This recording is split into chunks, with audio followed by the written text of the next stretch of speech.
I planted these coneflower seeds nearly 5 months ago, and it looks like there's barely anything there. Does that mean that they're duds? Not quite. Stay tuned, and I'll let you know why growing native plants from seeds is very different from starting your vegetable garden from seed.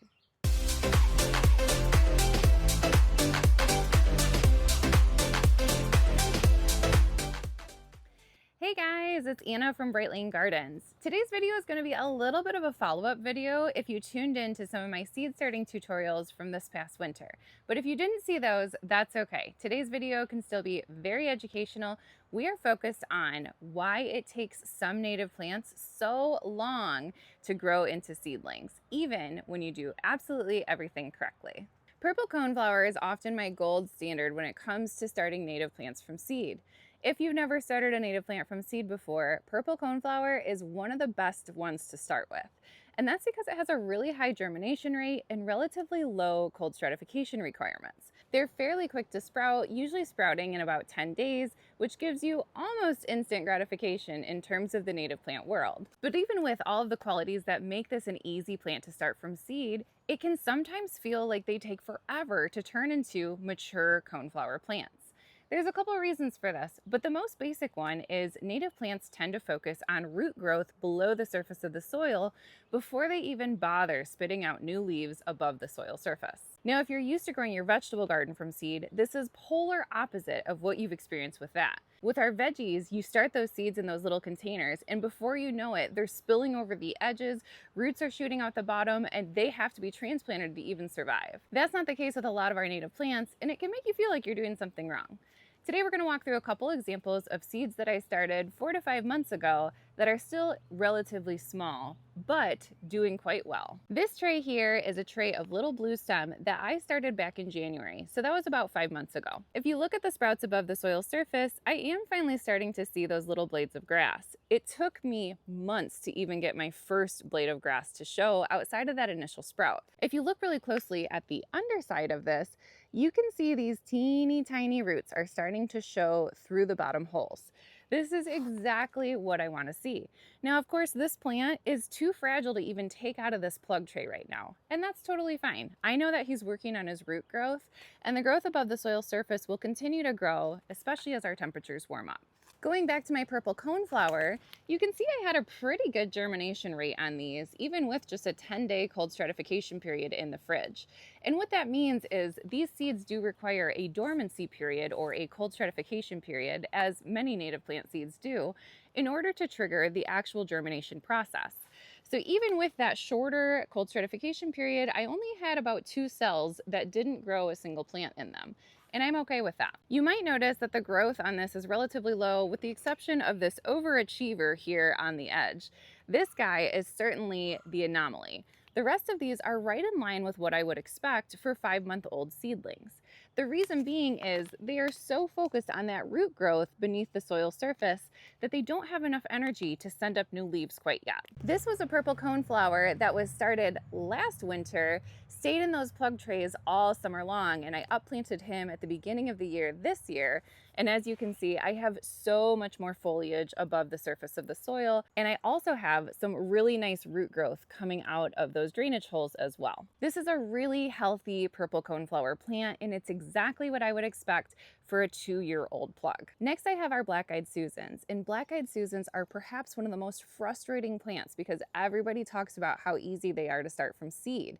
And they are objectively just as easy as purple coneflower to start from seed, but they tend to stay really short and almost ruddy in appearance. It almost looks like they're sick when they're in this seedling phase. So a lot of people toss their seedlings at this point and think they're not going to do anything else.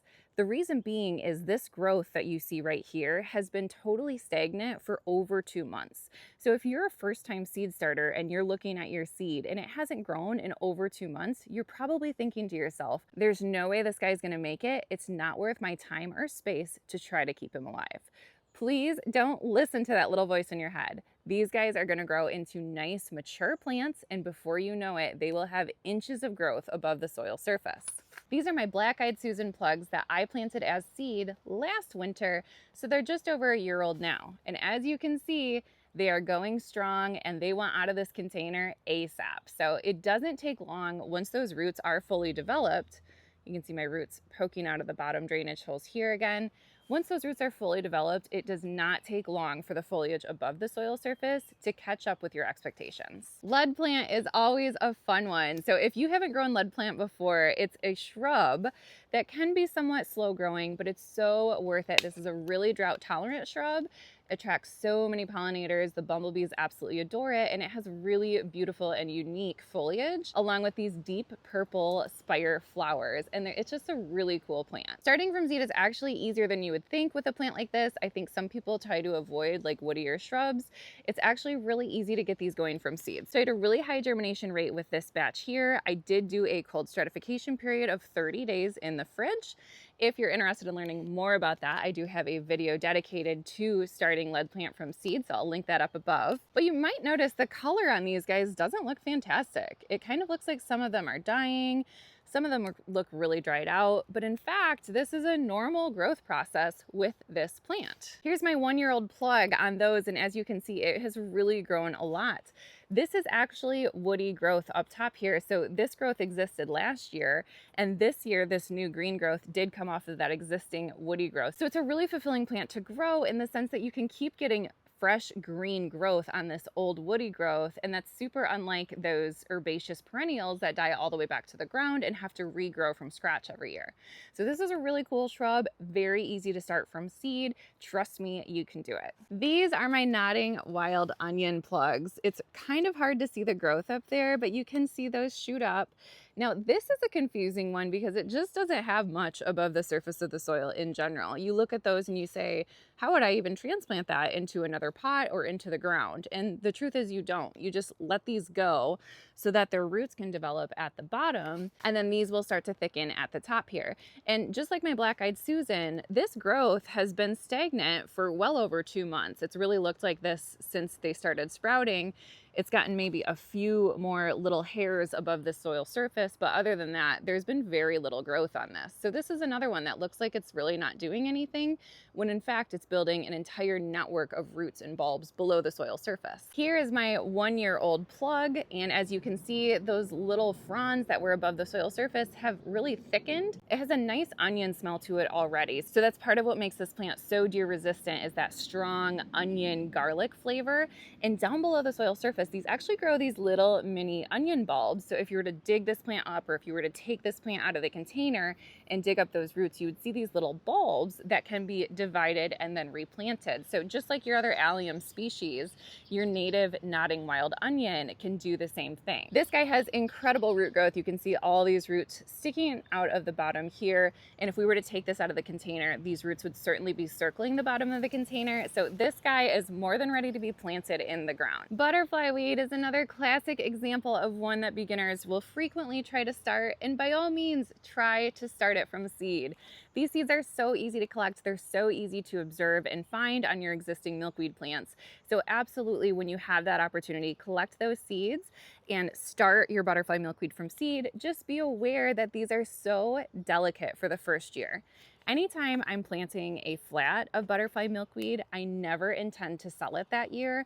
I know that these roots need at least a full year in this plug tray to get strong enough that I can actually remove the plant from this tray and put it into a different container. Your butterfly weed is absolutely one of those plants that will grow once it hits the ground. So this is typically about the maximum height that I'll see on my butterfly weed when they're in the container. They like life in the ground. They want to be able to spread out those roots. They're going to do just fine in this container, but just know that when you're purchasing your butterfly weed, this is a really good size to start with, and he will grow exponentially once you plant him in the soil. One more example from this winter that I wanted to show was my Anise Hyssop, which I was pronouncing wrong this whole time. Thank you so much to whoever called me out in my last video. It's Anise Hyssop, not Anise Hyssop, so I appreciate it. I've apparently never had to speak that word out loud in my life, which is crazy for what I do. So here's my flat of Anise Hyssop, and as you can see, I had a 100% germination rate. In a lot of these cells, I have so many plants that I'm going to probably upplant these into gallon-sized containers just so all of those sprouts have the chance to take off. You usually don't have to thin these out too much. They'll kind of grow into whatever container they're put in, and it just gives you more blooms once you plant them in the ground. Anise Hyssop is another one that's really easy to germinate. You'll see those sprouts come up after usually 10 to 12 days, but this is another one that grows relatively slowly. So these just started to really shoot up. This height right here, and even that one behind it, that was really average for the first 3 months. These just started to grow a little bit taller for me, indicating that they are indeed viable seedlings and they will start to sprout out more.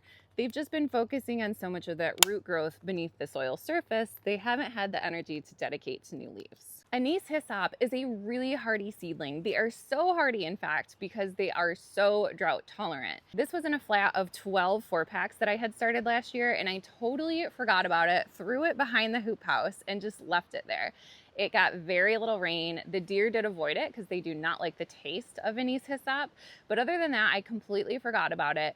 I ended up checking on it earlier this spring after it had snow sitting on it all winter, and that seemed to revive those roots a little bit, because sure enough, as soon as those temperatures warmed up a little bit, I saw those Anise Hyssop sprouts shooting up through the soil.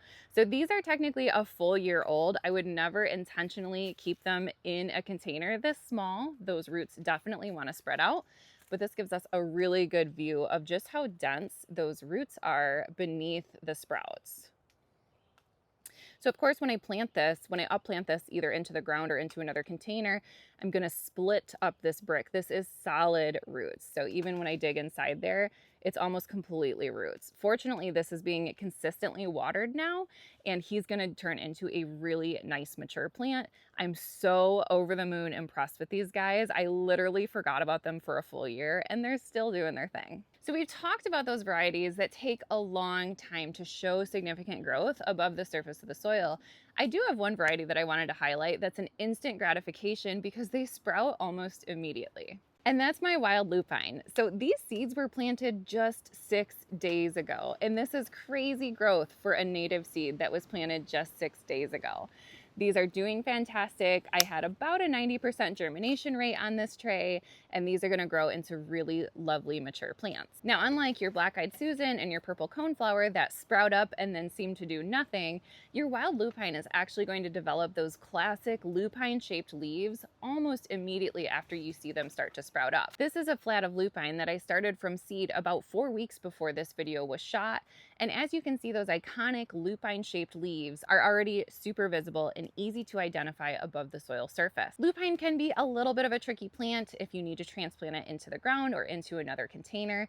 The roots don't like a lot of disturbance, so anytime you're transplanting wild lupine, just make sure that you're trying to take the entire dirt mass out of the pot, and without ruffling those roots at all, you want to really just put it right back in the ground, cover it with soil, and let it do its thing. Starting native plants from seed is incredibly rewarding. It is so fun to watch your plants start in itty-bitty seeds and grow into these nice mature plants. It's of course a wonderful way to save money and fill out larger areas when you're on a budget. There is a learning curve when it comes to starting native plants from seed, but it's not one that's impossible to overcome.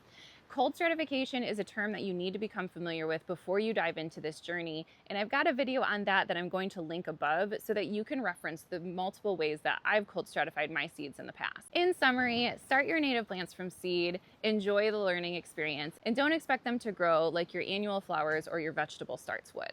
We want these roots to last for years and years to come, and we want this plant to multiply into a nice colony wherever we place it in the ground. So keeping that in mind, it makes sense to be patient and wait on those roots to develop in your plug trays before you call it quits on any variety. If there is one primary tip that I have when it comes to native gardening, it's be patient. Whether you're starting from seed, starting from a plug, or waiting for your beautiful garden design to come to life, just be patient. Native plants were born to do what they do, and I promise you they'll make it there. That's all I have for this video today. I hope you enjoyed my seedling updates. I can't wait to get these guys in the ground, and we have a lot more design videos coming up. So if you haven't already, go ahead and subscribe and set up your alerts so that you know when the next video drops. Just a reminder, we have a free monthly newsletter that goes out towards the end of every month. It's filled with native plant tips and design guides that you can apply to your own yard. This is a totally free newsletter. We try to just offer as much helpful information as possible and let you know a little bit more about some of the projects that we're working on in our own yard. If you'd like to subscribe to our newsletter, click the link above or below in the description. Thanks so much for tuning in with us today. Every minute you spend on our channel benefits small businesses like ours, and we sure do appreciate it. I hope to catch you next time. Bye-bye.